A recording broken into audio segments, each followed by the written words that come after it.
আরেকটা জিনিস মনে রাখতে হবে যে কেউ কারো রিজিকে ভাগ বসায় না, কেউ না। আমরা অনেকে মনে করি যে আমি ওকে দিলাম, ওকে খাওয়াইলাম, আমি বোধহয় খাওয়াইলাম। না, সে আপনারটা খায় নাই, সে তার রিজিকই খেয়েছে।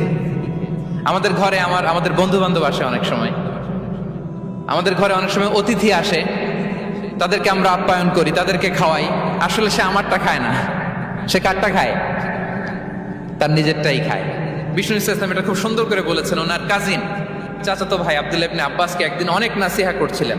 করতে করতে এক পর্যায়ে তিনি বললেন, ওয়া আলাম, ইবনে আব্বাসকে বলছেন, ওয়া আলাম আন্না মা আসাবাকা লাম ইয়াকুন লিইখতিআক ওয়া মা আখতাআকা লাম ইয়াকুন লিইউসিবাক। আব্দুল্লাহ, জেনে রেখো, যেটা তুমি পাওয়ার এটা তুমি কোনোদিন হারাবা না। যেটা তোমার হওয়ার কথা ছিল ওটা তুমি কোনোদিন মিস করবা না। আর যেটা তুমি পাওয়ার কথা না, গোটা বিশ্বের সব শক্তিকে হাতের মুঠোয় আনলেও সেটার দেখা তুমি পাবে না।